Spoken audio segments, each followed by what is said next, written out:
why you thought that you would have more success defensively. You said that Coach Hayes just simplified things. Yep. Would that come to a T tonight? Because you guys made it look pretty simple out there with all the turnovers and what you guys were able to do. Yeah, we really had, pretty much 2 calls going to the game, with a couple if we needed a wrinkle, and that was it. Guys were doing their job. You saw guys out there tackling and wrapping up, and that's what it is. We all did our job and we made plays, and when things are simple, you can go out and you can create turnovers and stuff, and that's what we did. So. How much was this about redemption? I mean, I know this is a different season, and last season was great, but that game last year in New Mexico wasn't good. How much of this was redemption for you guys and you on defensively? Oh, it's the only thing we've talked about. Well, not the only thing, but one of the biggest things we've talked about since last year.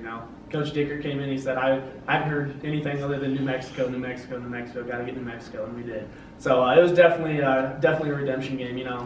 Back in 2016, we checked a lot of teams off that we wanted to get back, but we still didn't get New Mexico. And to get them now, it was definitely a redemption game and a really good feeling to beat them finally. So. To force 6 turnovers, was there something you guys saw on film, particularly with some of these interceptions tonight? Yeah, well, you stop the option and all that. You force them to throw the ball. I mean, you're gonna make plays. And that's what we were saying.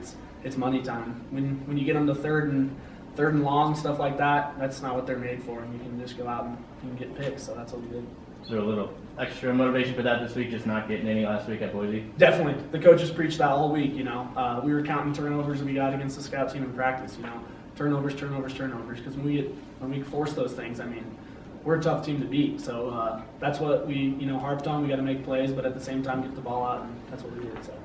Was the fact they got rings last year motivation for you guys at all? Definitely. I was sitting at Mountain West Media Days, and 2 of their players had big fat rings on them, and I was like, all right, that kind of thing. It's like we played in the Mountain West Championship, but I didn't tell anyone about it, but to beat these guys, like I said, it feels really good. So. I know you got the 24-hour world, but it's World War Week. Have you Yep. thought much about it, or we think about that tomorrow?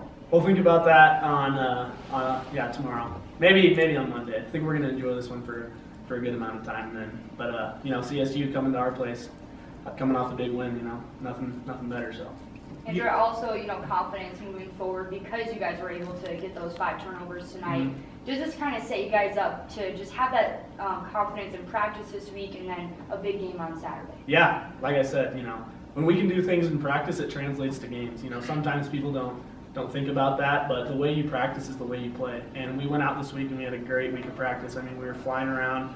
Guys were stripping at the ball, picking balls off and stuff, and it translated into the game. So we're going to do that again this week and hopefully do it again against CSU. So. Going into the game, did you guys feel a little bit more confident just with the game plan versus last year against New Mexico? Definitely. I was telling the coaches, the scout team hadn't put up 400 yards of offense on us like they did last year before the game. So we were definitely, light years more confident going into this game than they showed. So.